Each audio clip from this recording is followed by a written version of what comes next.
Ce début de 2018, c'est vraiment l'ère des nouveaux algorithmes. La semaine dernière, je te présentais dans ma vidéo les modifications de l'algorithme d'Instagram.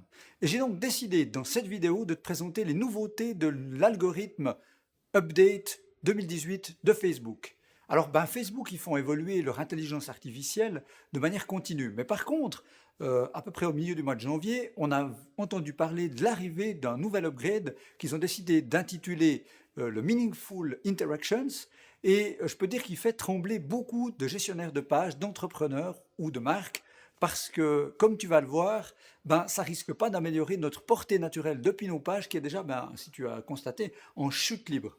Et puis si tu rajoutes à ça que Facebook teste actuellement dans certains marchés un double newsfeed pour les utilisateurs, avec d'un côté des publications de tes proches, de tes amis, de tes connaissances, et un autre dans lequel tu n'aurais que des communications de pages, et donc où peu de monde risque d'aller, eh bien tu comprends qu'il y a vraiment un enjeu important. Alors on va regarder ensemble qu'est-ce qu'on peut faire pour s'assurer d'être le calé le mieux possible pour continuer d'avoir un reach naturel correct. Mais avant qu'on se lance, comme d'habitude, bumper!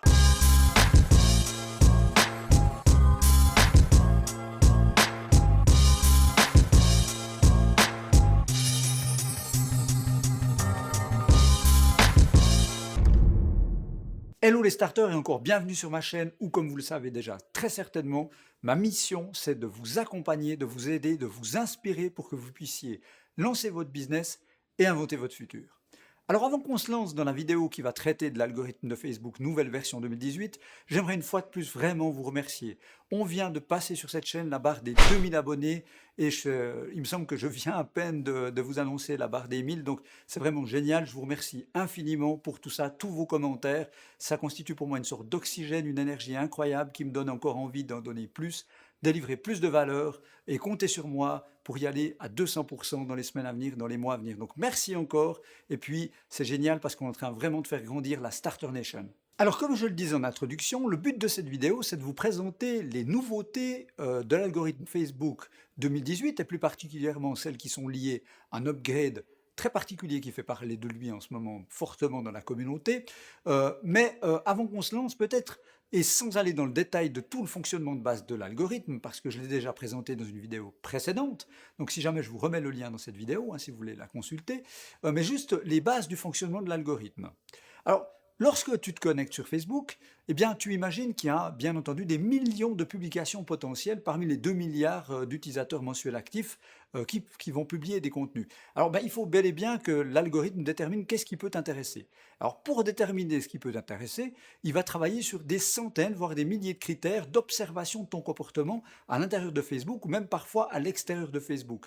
Alors pour donner quelques exemples, comment tu as interagi avec d'autres publications, qu'est-ce que tu as liké, qu'est-ce que tu as commenté, qu'est-ce que tu as partagé, comment tu as défilé dans le newsfeed, où est-ce que tu as passé le plus de temps avec ta souris, où est-ce que tu as cliqué, sur quelle publication, quel lien tu as cliqué, qu'est-ce que tu as partagé avec d'autres utilisateurs en privé via le Messenger, etc., etc., etc., de même que les affinités que tu peux avoir avec une page ou d'autres utilisateurs. Alors tout ça n'a pas changé, mais par contre, Facebook est face à des défis importants, notamment ce début d'année 2018, puisque en janvier, ils ont enregistré plusieurs millions d'heures cumulées de connexions en moins comparativement à une période antérieure. Donc ce qui veut dire que certains utilisateurs, peut-être se lassent de Facebook, vont ailleurs, peut-être liés à la qualité du newsfeed. C'est vrai qu'on a de plus en plus de pages qui publient du contenu, et ce contenu, parfois il peut être à tendance publicitaire, et donc Facebook a cherché un moyen de revenir à certains fondamentaux et recréer un lien de véritable authenticité au niveau de la sociabilité au travers de cet upgrade de l'algorithme qu'ils ont appelé le Meaningful Interactions. Et l'idée qui se cache derrière ce Meaningful Interactions Update, c'est de dire, c'est l'hypothèse de Facebook, que par définition, on est plus intéressé et les connexions et les interactions sont plus pleines de sens lorsqu'on le fait avec des gens qui nous sont proches, amis, famille, collègues. Donc vraiment par rapport à profil, one-to-one. Et donc dans ce contexte-là, ils ont déterminé que les interactions qu'on a entre un individu, one personne, one profil, avec une page, ont moins de poids. Tu comprends mieux donc pourquoi ça va être un sacré challenge avec cette modification de l'algorithme, de continuer depuis nos pages d'entreprise, d'entrepreneurs, de marques, à maintenir un reach naturel qui nous permette d'être vus quand même lorsqu'on poste des choses pour notre communauté.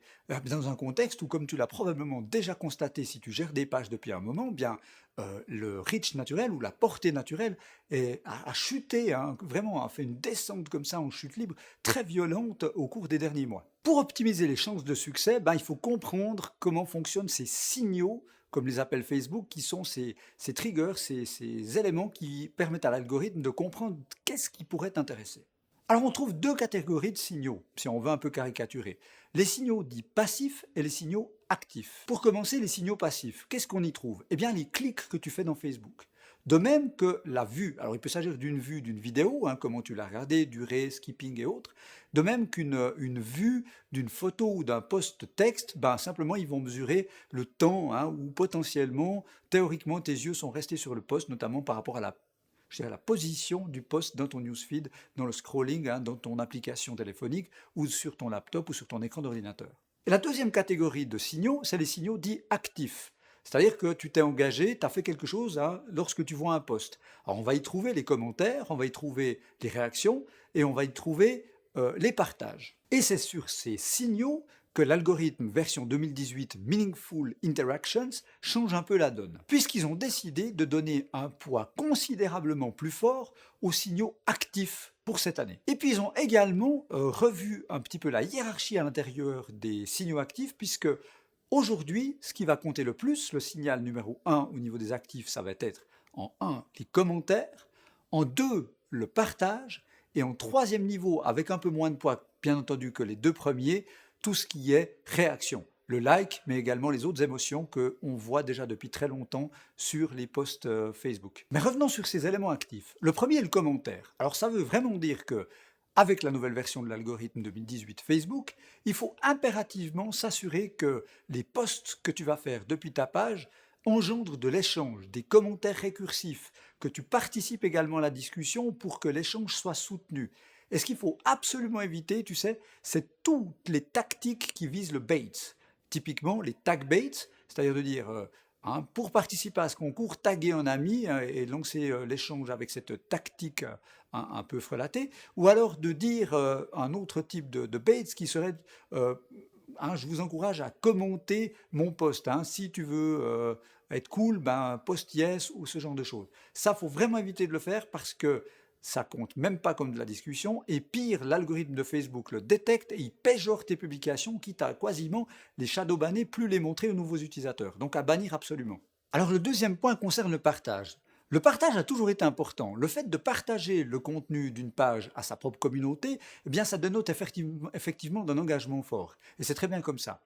Par contre, ce qui change un petit peu avec la nouvelle version de l'algorithme, c'est que non seulement on va tenir compte des partages publics, mais on tient compte également des partages privés. Par exemple, si tu vois un contenu d'une page qui pourrait intéresser un utilisateur Facebook dont un ami à toi particulier, et que tu décides de lui pousser sous forme de partage privé via le Messenger.